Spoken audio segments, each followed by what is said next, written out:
Jangan lupa klik tombol berikut untuk mendapatkan update ilmu yang insya Allah sangat bermanfaat. Assalamualaikum warahmatullahi wabarakatuh. Alhamdulillah, wassalatu wassalamu ala rasulillah.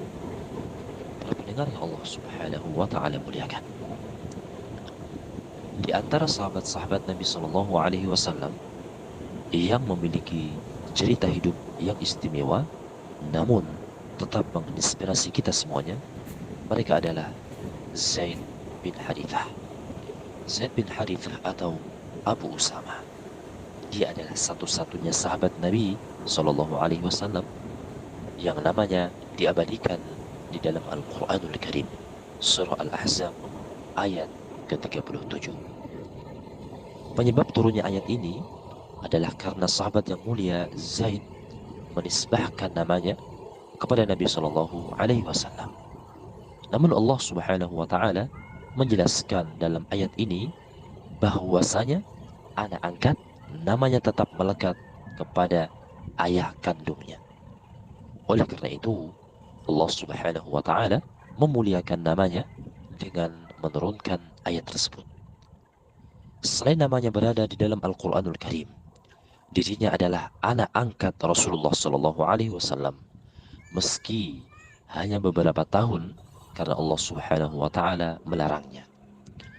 Zaid merupakan sahabat Nabi Sallallahu Alaihi Wasallam dan juga pelayan Rasulullah Sallallahu Alaihi Wasallam yang setia.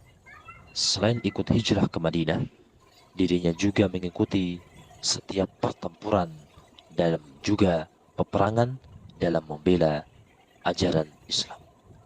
Yang kedua, Uwais Al-Qarni. Meski belum pernah berjumpa dengan Nabi Shallallahu Alaihi Wasallam, pemuda ini memiliki kisah yang menginspirasi banyak manusia mengenai tentang berbakti kepada orang tua. Tinggal di pinggiran kota Yaman. Pemuda ini bernama Uwais Al-Qarni. Dia adalah orang yang tidak terkenal, orang yang sangat miskin dan memiliki penyakit kulit. Tidak ada orang yang mengenalnya. Namun, dia merupakan pemuda yang pernah disebut oleh Rasulullah Shallallahu Alaihi Wasallam sebagai seseorang yang sangat dicintai oleh Allah Subhanahu Wa Taala dan juga dicintai penduduk langit. Allah Subhanahu Wa Taala mencintainya karena ia patuh dan menghormati ibunya yang lumpuh. Pada suatu waktu, ibunya meminta Uwais untuk mengantarkannya pergi haji.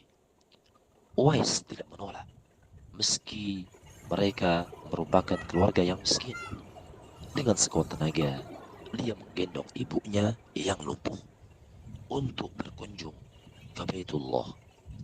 Rasulullah Shallallahu Alaihi Wasallam memuji Uwais Al-Qarni dengan mengatakan kepada sahabat Nabi Shallallahu Alaihi Wasallam yang artinya, suatu ketika apabila kalian bertemu dengan dia, mintalah doa dan istighfarnya, karena ia adalah penghuni langit, bukan orang bumi.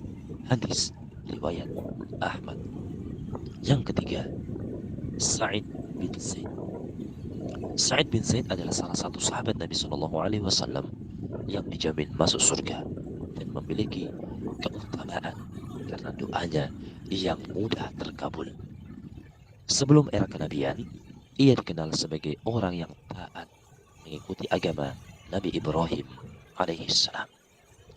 Ia pun tidak sujud kepada berhala dan tidak mengkonsumsi sesembelihan untuk nama berhala. Dirinya juga tidak pernah absen dari semua peristiwa-peristiwa penting dan juga peperangan bersama Rasulullah Shallallahu Alaihi Wasallam kecuali perang Badar.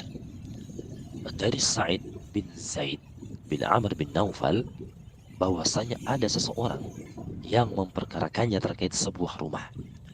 Sa'id pun berkata yang artinya, biarkan dia, karena aku mendengar Rasulullah Shallallahu Alaihi Wasallam mengatakan, siapa yang mengambil sejengkal tanah yang bukan haknya, maka tanah itu akan dikalungkan padanya dalam 7 bumi pada hari kiamat.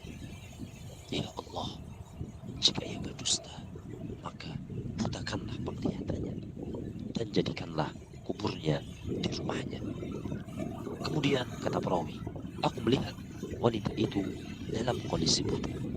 Ia meraba-raba dinding sambil berkata, aku terkena doa jelek dari Sa'id bin Zaid. Saat berjalan di dalam rumah, ia melewati sumur yang berada di rumahnya, lantas terjatuh ke dalamnya, dan wanita itu pun meninggal di dalam rumah tersebut. Hadis riwayat Muslim. Kemudian yang keempat, Abu Ubaidillah bin Jarrah. Abu Ubaidillah dikenal sebagai sosok yang lemah lembut, namun tangguh seperti singa. Ia memiliki sifat amanah dan juga tanggung jawab. Abu Ubaidillah termasuk golongan pertama yang bersyahadat setelah Abu Bakar As-Siddiq radhiyallahu anhu. Dalam pertempuran Badar, Abu Ubaidillah dengan berani menyusup ke pasukan musuh tanpa rasa takut. Ia selalu hadir dalam pertempuran untuk membela agama Islam. Ia setia untuk membela Nabi Muhammad SAW dalam segala situasi dan juga kondisi. Abu Ubaidillah bin Jarrah ikut berhijrah ke negeri Habasyah bersama Rasulullah SAW untuk mengajak masyarakat setempat untuk memeluk agama Islam. Setelah wafatnya Nabi SAW, Abu Ubaidillah bin Jarrah sempat menjadi kandidat calon khalifah bersama Abu Bakar dan juga Umar bin Khattab radhiyallahu anhuma. Umar sangat menginginkan Abu Ubaidillah sebagai penerus kepemimpinan Islam. Namun, nasib berkata lain karena Abu Ubaidillah meninggal dunia akibat terjangkit penyakit wabah. Demikianlah para pendengar yang Allah Subhanahu wa taala muliakan, beberapa kisah Nabi Shallallahu alaihi wasallam yang bisa menjadi kita semuanya, menjadikan kita inspirasi untuk kehidupan kita. Dan jangan lupa untuk like, share, dan subscribe. Barakallahu fikum. Wabillahi taufiq wal hidayah. Assalamualaikum warahmatullahi wabarakatuh.